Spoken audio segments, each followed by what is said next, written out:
What's up, people? Welcome back to the Boxing Objective. It is the morning after the night before, and what we all witnessed was by far the best heavyweight fight that maybe we have all seen live in this new golden era of boxing. I have to say that I have made it perfectly clear of my feelings and opinions towards Deontay Wilder. But yesterday, I got to give the man credit. He earned some of my respect because for all his flaws, for all of the rubbish that he said, you got to give him credit. The man has heart. Now, we know that Tyson Fury has heart. We know that he has come back from the brink of self-destruction to come back to be the heavyweight champion of the world. But in that ring, he showed the heart of a warrior. And I have to be honest, I thought they both looked terrible. I thought they both looked absolutely horrendous. Tyson Fury looked out of shape. Now, yeah, he's never looked like a bodybuilder. You've never seen a six-pack on him. But that has nothing to do with the man's fitness. There is times when Tyson Fury has been like a freak of nature because of the way he moves, the way he looks, his size and everything.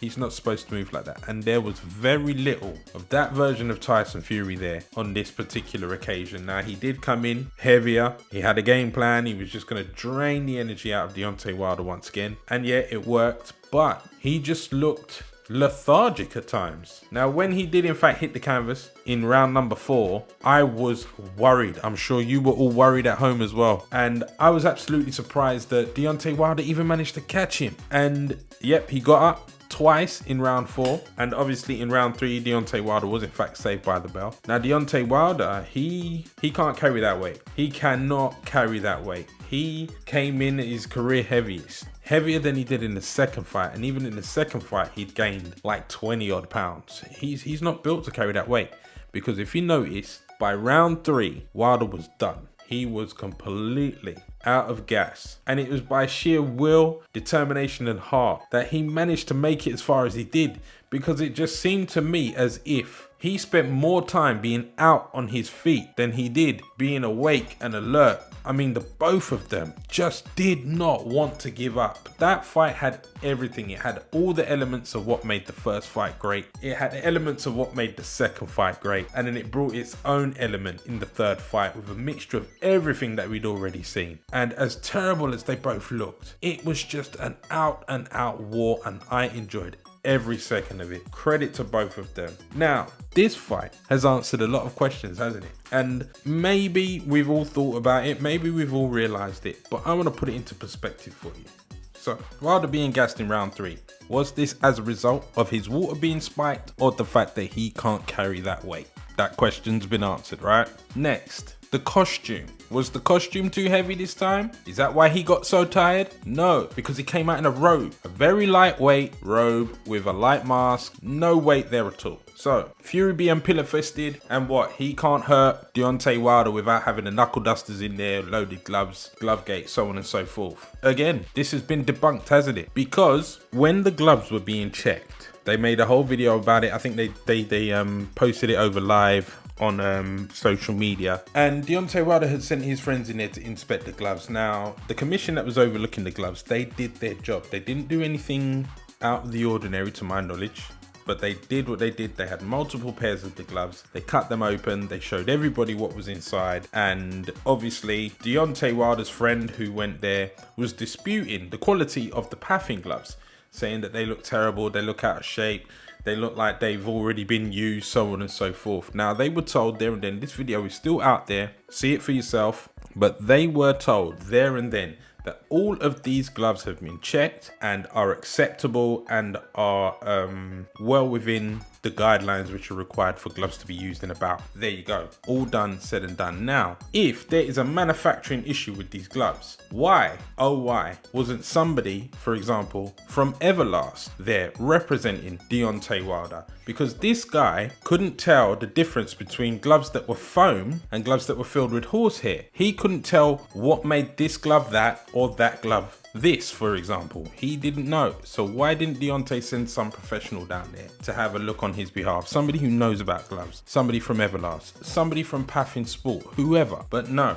So that's Glovegate gone. Now, isn't it funny how Deontay Wilder had the exact same wounds as he did in the second fight. He was bleeding from the ear, the bloody lip, the swollen eyes. It was all exactly the same. So obviously, Tyson Fury didn't slip his finger out and managed to scratch Deontay Wilder in his ear without anybody looking like he suggested he did. So hey, for the LDBC and for all of you Deontay Wilder fans out there who believed every word that Deontay Wilder said, I think now you've got the answers to all your questions. Tyson Fury never cheated. He never cheated in the first fight. He never cheated in the second fight. And you all saw what happened last night. He never cheated. Full stop, the end. My God though, what a great friend Malik Scott must really be.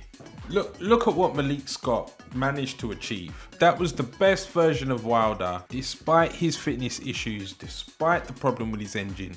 But Wilder won the first 2 rounds for me. And you got to give Malik Scott credit to that. And I think all that Malik Scott did was be a good friend. Now, in my opinion, what makes a good friend is somebody who can look you in your eye and tell you the truth. And tell you, look, you're messing up. You got to fix this, you got to do that. I'm with you, but man, you got to tell yourself the truth. I'm telling you the truth.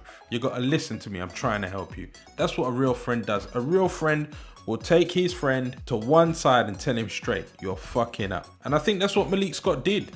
Malik Scott told him, you got to get over this thing.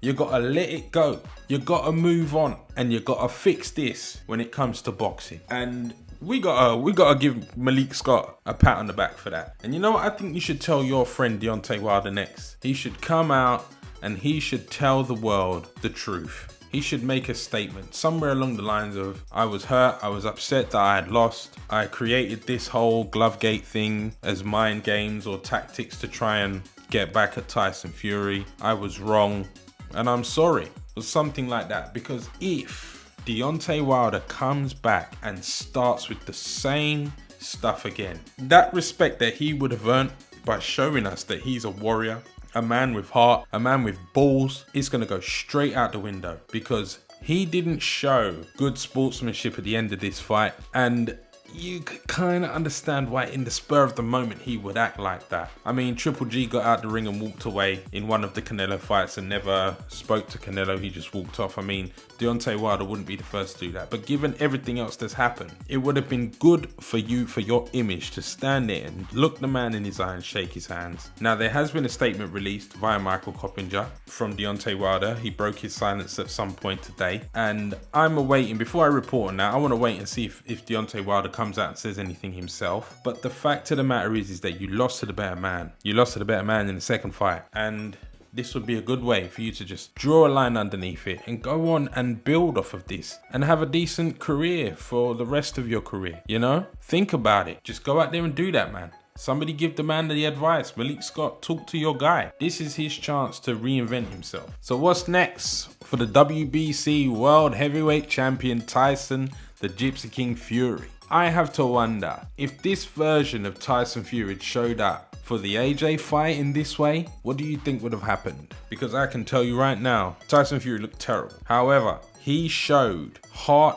determination, grit, and he showed that he is a superior boxer in every way to Deontay Wilder, because that is exactly what got him through. As much as he was out on his feet at times, just like Wilder was, Tyson Fury had exactly what it took to keep control and to slowly work his way through Deontay Wilder and knock him out. Now for Tyson Fury, obviously, he's probably gonna wait and see what happens between AJ and Usyk. The whole world's waiting to see what happens there. And then maybe we could get the undisputed fight. But can you imagine the chess match between Fury and Usyk? The prospect of that fight is looking very exciting. And who knows? That could very well be what's next, because we don't know what's going to happen between AJ and Usyk. Usyk could very well come and do the same thing all over again. And that's it. Maybe the undisputed champion could be Tyson Fury or Usyk. So we will have to wait and see. But either way, man, I mean, this is a very, very exciting time for boxing. It is hotter than ever. And the whole world right now is absolutely buzzing over what we witnessed last night. It was a fantastic fight, a fantastic show. Two warriors showing us how it's done. And I, for one, am glad that it ended the way it did for both of them. But anyway, people, that's me on this subject. And I will be back. I will catch you on the next video very soon. Peace.